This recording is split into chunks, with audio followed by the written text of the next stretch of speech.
अगर कोई भी ऐसे बंदूक चलाता है, पैलेट गन के द्वारा किसी की इंजरी करता है, तो निश्चित रूप से ये अनुमति तो कोई देता है ना। क्या हमारे गृह मंत्री ने कहा कि एसडीएम ने गलत किया? इससे साफ जाहिर है कि उनकी सहमति से ही ये हुआ है। इससे साफ जाहिर है कि उनकी सहमति से ही ये हुआ है। देखिए, हमने जो याचिका दाखिल की थी ये स्पेसिफिकली पैलेट गन के विषय पर थी। जब उससे फायरिंग की जाती है, ये .12 बोर का शॉटगन है, उसके जितने भी पैलेट है वो एक फुवारे की तरह आपकी बॉडी पर आते हैं। इसलिए हम मांग कर रहे हैं कि ये आपकी उसमें होना ही नहीं चाहिए। क्राउड डिस्पर्सल के लिए ये प्रोटेस्ट को मैनेजमेंट करने का वेपन नहीं हो सकता। आप बोल रहे हो कि पैलेट गन लगी है, मगर मैं ये समझाना चाहता हूँ पैलेट गन कब लगी है। 1992 से स्वर्गीय मुलायम सिंह जी का नाम बदनाम किया कि राम भक्तों पर उन्होंने गोली चलाई। 1992 से स्वर्गीय मुलायम सिंह जी का नाम बदनाम किया, स्वर्गीय मुलायम सिंह जी का नाम बदनाम किया कि राम भक्तों पर उन्होंने गोली चलाई। राहुल गांधी जी देश की जो भावना है उसको व्यक्त कर रहे हैं। क्या दिल्ली की सड़कों पर वही हथियार इस्तेमाल हुआ जिसकी तस्वीरें अब तक सिर्फ कश्मीर से आती थी? क्या संसद चलो प्रदर्शन के दौरान प्रदर्शनकारियों पर पैलेट गन चलाई गई? अगर हाँ, तो किसके आदेश पर? और आखिर विपक्ष क्यों अमित शाह से इस्तीफे की मांग कर रहा है? नमस्कार दोस्तों, मैं हूं हैदर अब्बास नकवी और आप देख रहे हैं दा स्वतंत्र। आज हम बात करेंगे पैलेट गन के पूरे इतिहास की, उसके विवादों के, सुप्रीम कोर्ट में चल रही सुनवाई की और उन नेताओं व वकीलों की जिन्होंने इस मुद्दे पर सरकार को कटघरे में खड़ा किया है। क्या हुआ, ये जानना समझना बहुत ज़रूरी है। तारीख 20 जुलाई 2026 को संसद चलो प्रदर्शन के दौरान पुलिस कार्रवाई में कुछ प्रदर्शनकारियों के घायल होने के बाद आरोप लगे कि भीड़ नियंत्रण के लिए पैलेट गन का इस्तेमाल किया गया। आप बोल रहे हो कि पैलेट गन लगी है, मगर मैं ये समझाना चाहता हूं पैलेट गन कब लगी है। पैलेट गन तब लगी है जब मेरे भाई हिंदुस्तान का तिरंगा लिए ऐसे पीसफुल प्रोटेस्ट कर रहे थे। सरकार ने कहा है कि कोई पैलेट गन यूज नहीं हुई, कहा है ना। ये देखिए, ये है पैलेट गन, इसको कहते हैं पैलेट गन, इसको कहते हैं पैलेट गन।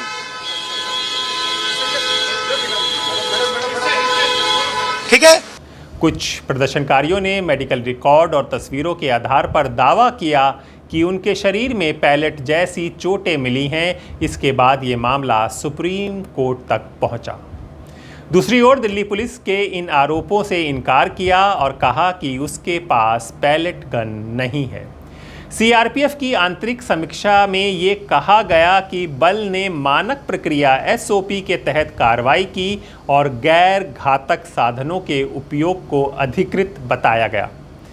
विपक्ष अमित शाह का इस्तीफा क्यों मांग रहा है? लोकसभा में विपक्ष के नेता राहुल गांधी सहित कई विपक्षी दलों ने सवाल उठाया कि यदि केंद्रीय सुरक्षा बलों द्वारा पैलेट गन का उपयोग हुआ तो इसकी राजनीतिक और प्रशासनिक जिम्मेदारी कौन लेगा? अगर कोई भी ऐसे बंदूक चलाता है, पैलेट गन के द्वारा किसी की इंजरी करता है, तो निश्चित रूप से ये अनुमति तो कोई देता है ना। हाँ, अगर कोई कहता है कि एसडीएम ने अनुमति दी, तो क्या हमारे गृह मंत्री ने कहा कि एसडीएम ने गलत किया? आज तक कोई बयान आया गृह मंत्री का? नहीं आया ना। क्यों है चुप गृह मंत्री? इससे साफ जाहिर है कि उनकी सहमति से ही ये हुआ है। अदरवाइज वो कहते कि एसडीएम ने गलत काम किया है। एक तरफ तो भाजपा कह रही है कि कोई ऐसा हुआ ही नहीं, कोई पैलेट गन चली ही नहीं। भाजपा के कई लोगों ने ये बात कही ना। फिर जब साबित हो गया कि चली, जब राहुल गांधी ने दिखा दिया कि उनके मुखड़े पे, आंख में पैलेट गन है, बॉडी पे इंजरी है, तो इनको मानना पड़ा। और फिर गृह मंत्री चुप क्यों है? ये सवाल उठता है ना, इसलिए राहुल गांधी ने कहा कि ऑब्वियसली उनकी सहमति है और उनको जिम्मेदारी लेनी पड़ेगी, इसलिए वो हाउस में नहीं आ रहे। न तो हाउस में आते हैं, न बयान देते हैं, न कहते हैं कि ये गलत हुआ, तो ऑब्वियसली उनकी सहमति है। ये लोकसभा में बिल जो पास हुआ, राज्यसभा में टेबल होना, आप एचआरडी मिनिस्टर रहे हैं, इस बिल से क्या आगे भविष्य में पेपर देखिए ऐसा है कि आप हाथी की पूंछ पकड़ रहे हो। अरे आप बिल पास कर रहे हो किसके लिए कि दंडित होना चाहिए, इसका मतलब आप मान रहे हो कि पेपर लीक होगा। मान रहे हो ना कि दंडित तभी करेंगे ना कि पेपर लीक होगा, तो आप एक बात तो मान गए तो पेपर लीक होगा। लेकिन सुधार इसका यह है कि शिक्षा की व्यवस्था में बदलाव आना चाहिए। उसके बाद में कोई चर्चा नहीं है, उसके बारे में कोई बढ़ोतरी नहीं हुई। जो फंड है, जो इन्वेस्टमेंट है एजुकेशन सेक्टर में, वो 4% से कम है, 6% होना चाहिए। बाकी देशों में 9-10% है। बेरोजगारियां, इसीलिए तो युवा लोग जंतर मंतर में। ये केवल पेपर लीक की बात नहीं है, ये जो ढांचा बना रहा है हिंदुस्तान में, ये सरकार जो ढांचा बना रही है, प्रॉब्लम उसकी है। राज्यसभा में विपक्षी दलों ने गृह मंत्री अमित शाह से बयान की मांग पूरी ना होने पर विपक्ष ने सदन से वॉकआउट किया। अब हम आपको ये समझाना चाहेंगे कि पैलेट गन आखिर है क्या। पैलेट गन सामान्य बंदूक नहीं होती, इसीलिए विपक्ष के ने जब ये लगाया, बात की गोली चली, तो जो सत्ता पक्ष के नेता थे वो इस बात से इनकार कर गए कि गोली नहीं चली। वो टेक्निकल टर्म पर आ गए कि गोली तो चली नहीं, तब की पैलेट गन चली है। ये डायरी, जनरल डायरी में भी दर्ज है। यह प्रेस कॉन्फ्रेंस कोई साधारण प्रेस कॉन्फ्रेंस नहीं है। इस प्रेस कॉन्फ्रेंस में आज राहुल गांधी जी के उस तथ्य को, जो अतथ्य है और जो झूठ है, जिसको तथ्य के रूप में पेश करने की कोशिश पार्लियामेंट में की कि स्टूडेंट्स के सदन मार्च, पार्लियामेंट मार्च के ऊपर गोली चलाई गई, इसका खंडन किया जाता है कड़े शब्दों में। आज राहुल गांधी ने कहा स्टूडेंट्स के ऊपर गोली चलाई गई। भारतीय जनता पार्टी स्पष्ट शब्दों में कहती है, आधिकारिक रूप से कहती है, सारे बातचीत के बाद कहती है कि गोली नहीं चलाई गई। राहुल गांधी जी ने झूठ बोला कि गोली चलाई गई, गोली नहीं चलाई गई। उन्होंने कहा कि गोली चलाने का जो फरमान था, जो ऑर्डर था, जो हुक्म था, वो देश के गृह मंत्री आदरणीय अमित शाह जी ने दिया। झूठ, क्योंकि गोली चली नहीं तो ऑर्डर कहां से आएगा। और एक बात मैं स्पष्ट कर दूं यहां पर, क्योंकि सभी को ये तथ्यात्मक बातें शायद मालूम ना हो, मगर जो अपने घरों में बैठकर भी प्रेस कॉन्फ्रेंस सुन रहे हैं वह भी इस तथ्य को जान लें कि जहां भी कहीं मार्च या प्रोटेस्ट होता है, वहां अगर आर्म्ड फोर्सेस या पुलिस होती है, वहां एक मजिस्ट्रेट होता है जो वहां तत्कालीन उस समय तत्क्षणात निर्णय लेता है, ऑन द स्पॉट निर्णय लेता है कि उस मौके पर लाठीचार्ज होना चाहिए या नहीं, कैसी परिस्थिति है, उस समय पर बल का प्रयोग होना चाहिए या नहीं। यह निर्णय देश के गृह मंत्री नहीं लेते हैं, वहीं मौजूद मजिस्ट्रेट लेते हैं। जी हाँ, ये हम आपको बताएं कि pellet gun 12 bore pump action shot gun होती है, जिसमें सैकड़ों छोटे धातु के पैलेट भरे होते हैं, यानी कि छर्रे, आप समझिए कि छर्रे भरे होते हैं। ट्रिगर दबाते ही ये पैलेट फैलकर बड़े क्षेत्र में फैल जाती है, यानी कि जैसे ही ये निकली आपकी, तो ये जैसे एक शरीर में किसी के लगी तो पूरा फैल जाएगा। तो इसी तरह जब राहुल गांधी ने आपको एक विक्टिम को भी दिखाया तो देखा होगा कि उसके शरीर में किस तरह से छोटे छोटे छर्रे आ गए थे। तो इस तरह से ये काम करती है। इसी वजह से निशाना सिर्फ एक व्यक्ति नहीं बल्कि आसपास मौजूद अन्य लोगों भी बन सकते हैं। एक तो उसके शरीर के हर हिस्सों में फैल जाती है, दूसरा जो आसपास अगर एक को भी मारा है तो छर्रे उछलकर दूसरों पर भी जा सकते हैं। और छर्रे इतने छोटे होते हैं, समझिए कि आंख में गया तो आंख गई। जी, भारत में पहली बार पैलेट गन कब इस्तेमाल हुई, ये जानना, सुनना, समझना बहुत ज़रूरी है। भारत में पैलेट गन का इस्तेमाल सबसे पहले 2009-10 के दौरान जम्मू कश्मीर में पत्थरबाजी रोकने के लिए शुरू किया गया था।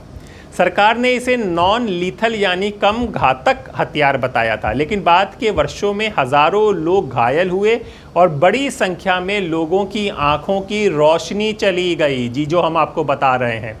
मानव अधिकार संगठनों ने क्या कहा? ह्यूमन राइट्स वॉच ने कहा कि पैलेट गन भीड़ में अंधाधुंध चोट पहुंचाती है और इसके इस्तेमाल पर रोक लगनी चाहिए। संयुक्त राष्ट्र मानवाधिकार कार्यालय ने भी पहले इसे भीड़ नियंत्रण के लिए बेहद खतरनाक हथियार बताया था। अदालतों ने क्या कहा? अब हम आपको ये भी बता दें, 2016 में सुप्रीम कोर्ट कह चुका है कि पैलेट गन का इस्तेमाल अंधाधुंध या अत्यधिक नहीं होना चाहिए। अब 2026 में सुप्रीम कोर्ट ने हालिया सुनवाई में पैलेट गन का पूर्ण प्रतिबंध लगाने से इनकार किया है, लेकिन कहा है कि इसका उपयोग केवल असाधारण परिस्थितियों में होना चाहिए। साथ ही घायल प्रदर्शनकारियों के इलाज के निर्देश भी दिए हैं। देखिए, हमने जो याचिका दाखिल की थी ये स्पेसिफिकली पैलेट गन के विषय पर थी और इसमें 3 पिटिशनर्स हैं। एक former IPS officer Shri Yashwardhan Azad और 2 पैलेट गन विक्टिम्स। ये 2 नौजवान लोग हैं जो उस दिन और लोगों के साथ उस प्रोटेस्ट में शामिल हुए थे एक बेहतर एजुकेशन सिस्टम के लिए। और इन दोनों को जब ये प्रोटेस्ट में पीसफुली पार्ट ले रहे थे, इनके ऊपर पैलेट गन द्वारा फायरिंग हुई है। पैलेट गन एक बहुत ही अलग तरह की गन होती है, नॉर्मल राइफल की तरह नहीं होती है। उसके अंदर एक कार्ट्रिज जो जाती है, उस कार्ट्रिज के अंदर 250 से 400 तक की छोटी छोटी मेटल पैलेट्स होती हैं। जब उससे फायरिंग की जाती है, ये .12 बोर का शॉटगन है, जब उससे फायरिंग होती है तो वो पैलेट जो कार्ट्रिज है वो जब आपके बॉडी पर लगती है, उसके जितने भी पैलेट है वो एक फुव्वारे की तरह आपकी बॉडी पर आते हैं। तो ये गन अपने आप में इसका डिजाइन ऐसा है कि आप ये नहीं कह सकते कि हम बहुत ध्यान से करेंगे उसका इस्तेमाल। जो व्यक्ति गलत कर रहा है, पत्थर मार रहा है या कुछ और हिंसा कर रहा है, उसकी तरफ करेंगे और सिर्फ उसके ऊपर ही होगा जो बाकी राइफल वगैरह कर पाते हैं। ये गन का डिजाइन ऐसा है कि ये हमेशा बहुत ज्यादा अलग अलग तरह की ग्रीवस इंजरी करेगी, इंक्लूडिंग टू वाइटल ऑर्गन्स जैसे आंख। और हम जानते हैं कि एक नौजवान की एक आंख पर पूरी तरह से क्षति हो चुकी है। बाकी ये 2 हैं, इनमें से भी एक की बस बाल बचा है, वो अपनी आंख से, उसका पैलेट आंख के बिल्कुल नीचे है। बहुत सारे पैलेट शरीर में गए हैं। हमारी कहना ये है कि ये जो वेपन है ये क्राउड डिस्पर्सल का वेपन नहीं होना चाहिए। ये एक पीसफुल असेंबली के खिलाफ जब भी इस्तेमाल होगा ये डिस्प्रपोर्शनेट फोर्स होगी। इसका हार्म और इंजरी, जो नुकसान बॉडी को मिलेगा, उसमें हमेशा ऐसा होगा कि वाइटल ऑर्गन पर। आप देखिए, हम जब पुलिस को ये भी इजाजत है ना कि वो एक बंदूक से बुलेट चला सकती है एक हिंसात्मक भीड़ के खिलाफ, मगर तब भी क्या आदेश देते हैं? आप टांग पर मारिए गोली। ये जो वेपन है ये इस प्रकार का वेपन है कि इसका जो पैलेट जाएगा वो कहीं पर भी जाएगा बॉडी में, उसको आप कंट्रोल नहीं कर सकते। इसलिए हम मांग कर रहे हैं कि ये आपकी उसमें होना ही नहीं चाहिए क्राउड डिस्पर्सल के लिए। ये प्रोटेस्ट को मैनेजमेंट करने का वेपन नहीं हो सकता। इस बात पर गौर करने के लिए कोर्ट ने कहा है कि उनको एसओपी चाहिए या कोई रेगुलेशन चाहिए जिसके तहत इसकी इजाजत दी गई है दिल्ली पुलिस को या आरएएफ को। दिल्ली पुलिस पैलेट गन नहीं चलाती। दिल्ली पुलिस ने बहुत बड़ी बड़ी क्लैरिफिकेशन दी थी। कोई नहीं कह रहा कि दिल्ली पुलिस ने यूज किया है, मगर ये बात दिल्ली पुलिस को ने नहीं स्वीकार की है सामने से। आरएएफ जो एंटी रायट यूनिट है सीआरपीएफ का, उनके पास पैलेट गन होती है, वो यहां पर दिल्ली पुलिस को असिस्ट करने के लिए थे। ये बात कि पैलेट गन की फायरिंग होगी, इसकी इजाजत डीसीपी लेवल का ऑफिसर देता है जो दिल्ली पुलिस का अफसर है। और ये बात हिंदू के पत्रकार ने साबित की है जनरल डायरी पार्लियामेंट स्ट्रीट के पुलिस स्टेशन से, तो उसमें अब कोई गुंजाइश नहीं है। ये हम स्टैंडिंग ऑर्डर या रेगुलेशन जो है, हमारी आज ये दरख्वास्त थी कि यूनियन ऑफ इंडिया, ये एनसीटी ऑफ दिल्ली जिनके भी पास ये कागज है, हमारे पास नहीं हो सकते, विक्टिम के पास नहीं हो सकते, वो कागज को वो आदेश को सामने रखा जाए अदालत के, ताकि अदालत इस बात का निर्णय ले सके कि क्या इस तरह का पेलेट गन इस्तेमाल कभी भी किया जा सकता है मेटालिक पेलेट्स के साथ एक शांतिपूर्ण प्रोटेस्ट या भीड़ को डिस्पर्स करने के लिए। ये एक सवाल कोर्ट के सामने है। उसके लिए हम उम्मीद करते हैं कि यूनियन और एनसीटी जो डॉक्यूमेंट्स हैं जो उनके पास हैं और उनके हैं वो अदालत के समक्ष रखेंगे। दूसरा, हमने कहा कि पूरी medical treatment, comprehensive medical treatment ये सरकार की जिम्मेदारी है। उसको कोर्ट ने इमीडिएटली स्वीकार किया और सरकारी अस्पताल में एनसीटी दिल्ली को आदेश है कि आपको इनकी पूरी तरह से मेडिकल ट्रीटमेंट करानी है। तीसरा, हमने बात उठाई कि आपको इनको कॉम्पनसेशन देना है, क्योंकि मैं तो प्रोटेस्ट में पीसफुली पार्ट लेने के गई, मैं घर इस तरह का चेहरा या एक आंख खत्म होके नहीं आना चाहिए। कोर्ट ने उस पर भी गौर करेंगे और हमने कहा सिर्फ फिजिकल इंजरी नहीं, एक ट्रॉमा भी है। आखिरी बात जो हमारे पिटिशन में थी कि जो कागजात हैं कि इसके आगे इंक्वायरी होगी, इन्वेस्टिगेशन होगी, जो भी स्वरूप सुप्रीम कोर्ट इसको देगा, एसआईटी का की तरफ इशारा हुआ है 28 जुलाई के आदेश में, उसमें जो कागज हैं, जो रिकॉर्ड है, जो रजिस्टर है, जो लॉग बुक्स है, जिससे ड्यूटी रजिस्टर पर कौन गया, आप सबने वो वीडियो देखा है जिसमें वो पेलेट गन आरएएफ का सिपाही एम करके मार रहा है डायरेक्ट प्रोटेस्टर्स पर। वो कौन कौन लोग गए थे, उसमें कितने पेलेट गन्स दिए गए थे, कितना एम्यूनिशन दिया गया था, इस सब का रिकॉर्ड रजिस्टर आरएएफ के पास होता है। उस सबको अभी प्रिजर्व करने की जरूरत है ताकि जो भी इंक्वायरी हो वो एक कॉम्प्रिहेंसिव होलिस्टिक इंक्वायरी हो सके। और आगे से जब इस देश के नागरिक, जब इस देश का युवा कभी भी अपनी बात को रखने के लिए सड़क पे उतरे, अपनी वो उनकी फ्रीडम है, वो उनका हक है, तो इस तरह की पेलेट गन से उनकी जान और लाइफ लिम्ब को हानि नहीं होनी चाहिए। अभी ऑर्डर मैंने कहा आएगा तो उसमें पूरा डिटेल पता चलेगा। वकीलों और नेताओं की प्रतिक्रियाएं आने लगी हैं। प्रशांत भूषण ने सार्वजनिक रूप से मांग की है कि शांतिपूर्ण प्रदर्शनकारियों पर पैलेट गन का इस्तेमाल लोकतांत्रिक अधिकारों के खिलाफ है और इसकी न्यायिक जांच होनी चाहिए। 1992 से स्वर्गीय मुलायम सिंह जी का नाम बदनाम किया, स्वर्गीय मुलायम सिंह जी का नाम बदनाम किया कि राम भक्तों पर उन्होंने गोली चलाई। संसद में बैठे हुए अभी के लोग और पहले सांसद, बीजेपी के प्रवक्ता, बीजेपी के नेता अलग अलग जनसभाओं में स्वर्गीय मुलायम सिंह जी का नाम लेते रहे कि उन्होंने राम भक्तों के ऊपर गोली चलाई।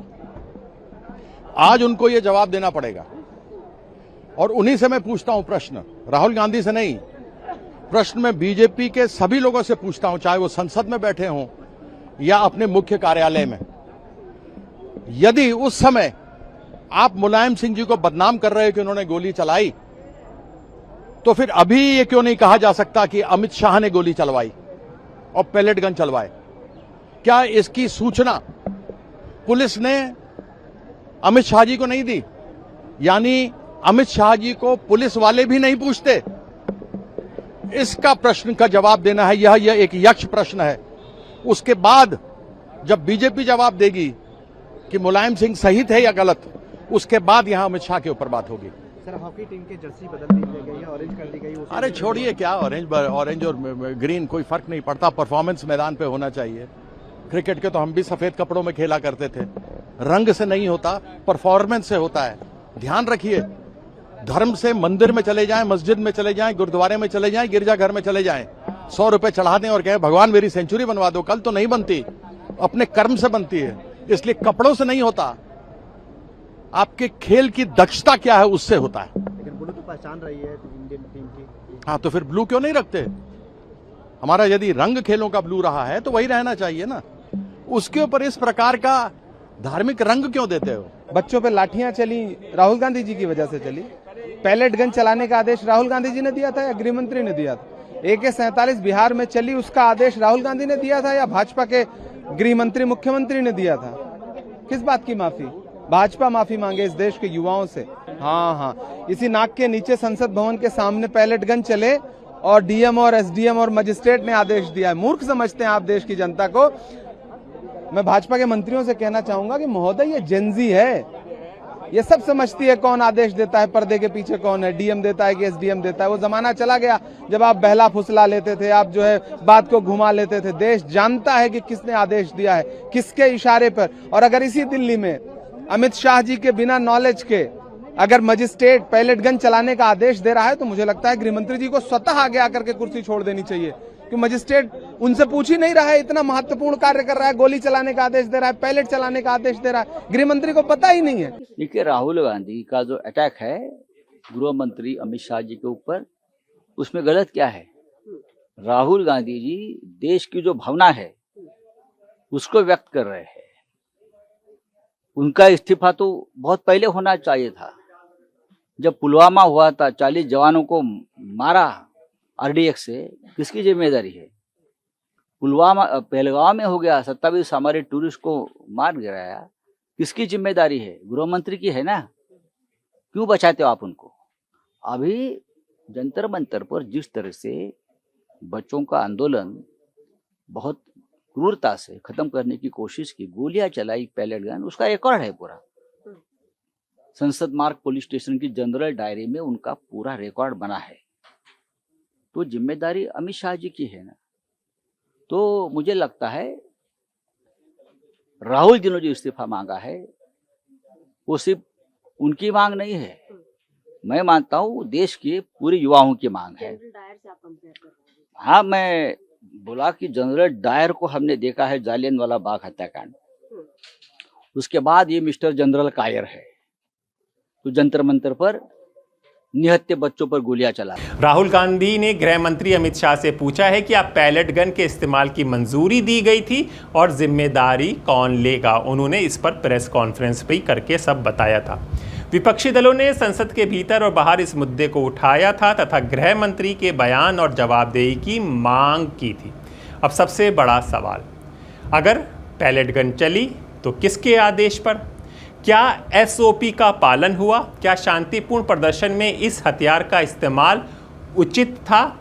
या फिर सरकार का पक्ष सही है कि कानून व्यवस्था बनाए रखने के लिए बलों ने निर्धारित प्रक्रिया का पालन किया है?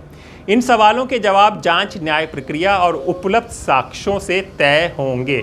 लेकिन हम आपको बता दें कि सरकार की इमेज बहुत डैमेज हुई है और वो बैक फुट पर है।